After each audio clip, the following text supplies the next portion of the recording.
Guys, स्वागत है आपका अपने YouTube चैनल स्टडी विद अमन कुल में।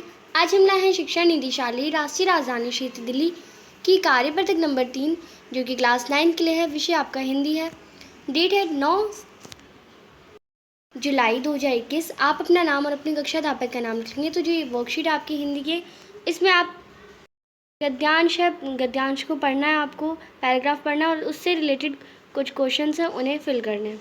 निम्नलिखित गद्यांश को ध्यानपूर्वक पढ़कर पूछे गए प्रश्नों के उत्तर लिखिए। तो चलिए स्टार्ट करते हैं आज की वर्कशीट। अंग्रेजों के आने से पहले भारत में एक परंपरा थी। साल भर की उपज का एक हिस्सा राजा का भाग माना जाता था। जो सांझे में खेती करने वाले किसान, जिनका जमीन पर संयुक्त स्वामित्व होता था, या अपने गांव का खुद प्रबंध करने वाला ग्रामीण समाज खिराज या कर के रूप में शासक को दे देता था। बताया गया, जब अंग्रेज नहीं आए थे तो भारत में एक परंपरा थी कि पूरे साल में जितना भी उन्होंने पैसा कमाया, उसका जो किसान थे पूरे साल में वो जितना भी पैसा कमाते थे अपनी खेती बाड़ी से, उसका एक भाग राजा को दे देते थे। उनके राज्य के जो राजा थे उनके शासक को दिया जाता था। सालाना पैदावार के घटने बढ़ने के साथ राजा का भाग भी अपने आप घट बढ़ जाता था। अब सालाना अगर उनके पास 1000 रुपये इनकम हुई तो वो उसके अकॉर्डिंग, अगर एक साल में 1000 हुई और उससे अगली साल 900 ही हुई, तो उससे कर भी जो वो राजा को पैसे देते थे वो भी बढ़ता और घटता जाता था।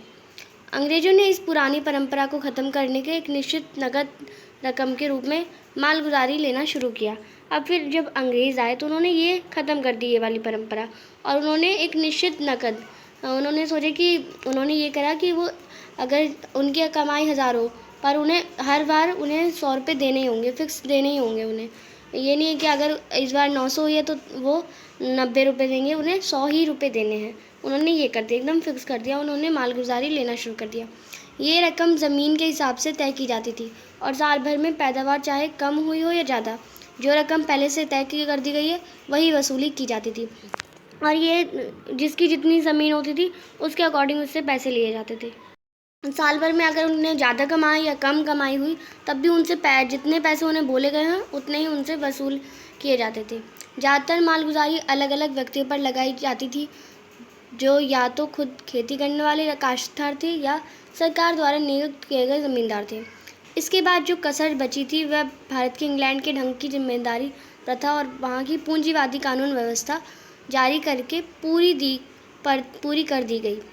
यह परिवर्तन के द्वारा व्यवहार में अंग्रेज विजेताओं की हुकूमत पर सारी ज़मीन पर अंतिम अधिकार कायम हो गया और किसान महज दूसरे के ज़मीन पर लगान देकर खेती करने वाला बन गया।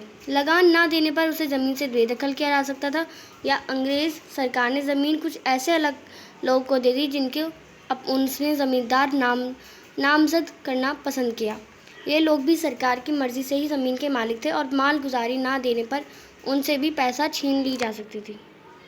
भी ज़मीन थी वो छीन ली जा सकती। तो अंग्रेज़ों ने किया कि उन्होंने जो किसान पैसे नहीं दे सकते थे या जो सरकार द्वारा चुने थे उन्हें हटा दिया गया और अपने ज़मींदारों को लगा दिया। और वो उन्होंने भी अगर नामजद नहीं दिया टाइम पे, या उनकी मर्ज़ी के अकॉर्डिंग वो नहीं चले, अंग्रेज़ों की मर्ज़ी के अकॉर्डिंग नहीं चले, तो उन्हें भी वो हटा सकते थे, उनसे भी ज़मीन छीन ले सकते थे। तो ये उन्होंने कानून बना दिया। अब यहाँ पे कुछ क्वेश्चंस आते हैं आपके, 5 इजी से क्वेश्चंस हैं। क्वेश्चन नंबर 1 है, प्रश्न नंबर 1 है, मालगुजारी, ज़मींदारी, ज़्यादातर शब्दों में से प्रत्यय छाटिए। उदाहरण, पूंजीवादी यानी पूंजी प्लस वादी। तो इसमें प्रत्यय क्या है? प्रत्यय वह शब्द होते हैं जो शब्द के पीछे लगते हैं और उस शब्द को एक नया रूप दे देते हैं। चलिए इसका आंसर करते हैं। यहाँ से आप इसका आंसर करेंगे, मालगुजारी का गुजारी हो जाएगा प्रत्यय, ज़मींदारी का ई हो जाएगा प्रत्यय, और ज़्यादातर का तर हो जाएगा प्रत्यय। तो सेकंड क्वेश्चन देखते हैं, सालाना शब्द से क्या आप क्या समझते हैं? ये सालाना जो शब्द है उसका मतलब क्या है आपको बताना है। तो सालाना का यानी वार्षिक, यानी हर साल। सालाना का मतलब होता है हर साल। सालाना शब्द का अर्थ है वार्षिक, यानी हर वर्ष। प्रश्न नंबर 3 है, अपने परिवार की सहायता से उपयोग गद्यांश में से उर्दू के शब्द छाटिए। अब उर्दू के कुछ शब्द हैं इसमें, जो आपको गद्यांश आपने पैराग्राफ पढ़ा उसमें कुछ उर्दू के शब्द हैं, उसे आपको छाटने हैं। तो यहाँ से मैंने छाट दिए।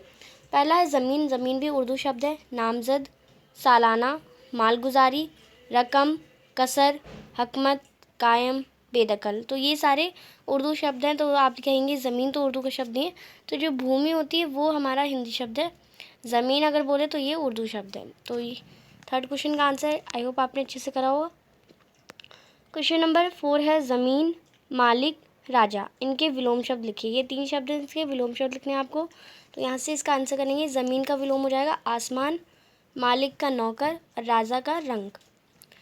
प्रश्न नंबर 5 है इस गद्यांश के लिए उपयुक्त शीर्षक लिखिए। अब इस गद्यांश को आपको दिया गया, उसका एक आपको शीर्षक लिखना है, इसका नाम लिखना है। तो आप इसका आंसर करेंगे अंग्रेजी प्रशासन लिख सकते हैं हम, या ब्रिटिश सरकार और लगान। ये हम इन दोनों में से कोई एक शीर्षक लिख सकते हैं। आज की जो आपकी वर्कशीट थी बहुत आसान थी। अभी तक आपने मेरे चैनल को सब्सक्राइब नहीं करा तो प्लीज़ मेरे चैनल को सब्सक्राइब कर दें। हम आपके लिए बहुत मेहनत करते हैं, तो आप एक चैनल सब्सक्राइब तो कर सकते हैं, जिससे हमें बहुत खुशी मिलती है। और ये वीडियो अगर आपको अच्छी लगी तो इसे लाइक ज़रूर करिएगा, अपने दोस्तों के साथ शेयर ज़रूर करिए। और आपने अभी तक हमारा टेलीग्राम ग्रुप ज्वाइन नहीं करा तो उसे ज्वाइन कर लीजिए। Thanks for watching. Bye bye guys.